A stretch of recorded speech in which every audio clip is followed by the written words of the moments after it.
سمجھتے ہیں ایک طرف باتیں جو ہیں وہ مذاکرات کی ہیں، ٹی او آرز کی ہیں، مطالبات سننے کی ہیں، افہام و تفہیم کی ہیں، سیاسی استحکام کی ہیں. آج جو گلگت بلتستان سے فیصلہ آیا ہے 34 سال قید کا، میں اگر غلط نہیں ہوں تو ماضی قریب میں کسی بھی پولیٹیکل رہنما کو ایک کیس کے اندر اگر یہ سزا ہے تو یہ سب سے زیادہ ہے. ایسے وقت میں جب مذاکرات ہو رہے ہیں تو یہ کیا سائن ہے؟ بسم اللہ الرحمن الرحیم. الصلاۃ والسلام علیک یا سیدی یا رسول اللہ، الصلاۃ والسلام علیک یا سیدی یا حبیب اللہ. تاجدار ختم نبوت زندہ باد زندہ باد. یا سب سے پہلے تو میری دعا ہے آہوں، سسکیوں، بددعاؤں، عوام کے ساتھ ہونے والے سلوک، بدترین سلوک، قرض میں ڈوبی ہوئی عوام، مہنگائی کے ہاتھوں ستائی عوام، ظلم و تشدد کا نشانہ بننے والے فلسطینی، بے انتہا زندگی کی بازی ہارنے والے مسلم رہنما، بے انتہا جبر کا سامنا کرنے والی مسلمانوں کی بہت بڑی ایک تعداد، اللہ کرے کہ 2025 میں یہ آہوں سسکیوں سے ہٹ کے خوشیاں انہیں نصیب ہوں.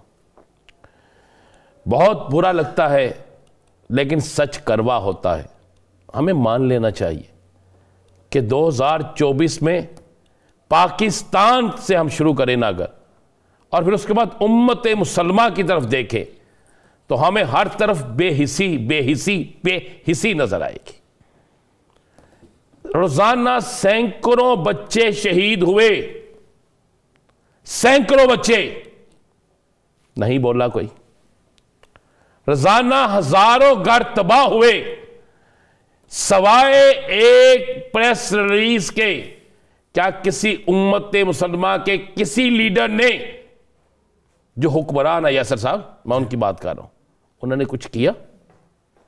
ہم تو اتنی بے حس قوم مسلمان بن چکے ہیں کہ وہ شخص جو فلسطینیوں کے لیے لڑتا رہا، ایک مسلم ملک کے اندر اسے مار دیا گیا، شہید کر دیا گیا. کیا ایسا نہیں ہوا؟ ایک شخص، ایک ملک کا صدر، اس کا طیارہ تباہ کر دیا گیا. آج کے دن تک نہیں ہم یہ ثابت کر سکے، کیونکہ ہم ثابت کرنا نہیں چاہتے کہ ایرانی صدر کے طیارے کو حادثہ ہوا تھا یا کچھ اور ہوا تھا. ایک اور رہنما، ایک اور رہنما، ایک اور رہنما، لمبی قطاریں ہیں. پاکستان کی طرف آ جائیں. 8 فروری کے انتخابات سے لے کر باقی دیگر معاملات کو دیکھ لیں، آپ کے سامنے آ جائے گا. مہنگائی کی شرح کو دیکھ لیں، آپ کے سامنے آ جائے گی. آج سال کے آخری دن اس قوم کے وزیر اعظم، میں نہ 45 کا کہتا ہوں نہ 47 کا کہتا ہوں، وزیر اعظم ہے، انہوں نے واضح کہا ہے کہ نجکاری کی طرف جائیں. یاسر صاحب کہا ہے نا آج، جی نجکاری سے کیا بڑھے گا؟ بے روزگاری. نجکاری سے کیا ہوگا؟ اگر میں اور آپ یہاں بیٹھ کر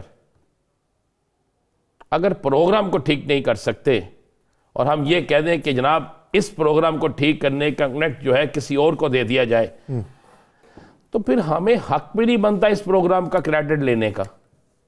ہمیں حق بھی نہیں بنتا اس پروگرام کو کرنے کا. ہمیں حق بھی نہیں بنتا پھر اس کے تمام رائٹس اپنے پاس رکھنے کا. آپ نجکاری کرنے کا آپ نے اعلان کر دیا، جتنی جلدی ہو سکے سب کی نجکاری کر دو. تو بھئی آپ اقتدار میں آئے کیوں؟ آپ نے اقتدار سنبھالا کیوں؟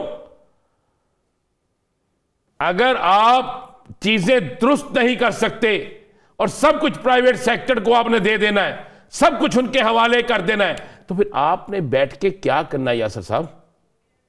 یہ چیز منطق مجھے سمجھا دیں. آپ تو بہت ان کو سمجھنے والے ہیں. میں چونکہ میں سمجھنے والا نہیں ہوں، میری سمجھ میں وہ بات نہیں آتی. میرا دماغ جو ہے نا وہ بالکل خالی ہے ان چیزوں کو سمجھنے سے. آپ مجھے ضرور سمجھا دیجئے گا کہ جب سب کچھ ہی میں نے پرائیویٹ کر دینا ہے تو پھر میں نے بیٹھ کے یہاں پہ کرنا کیا ہے؟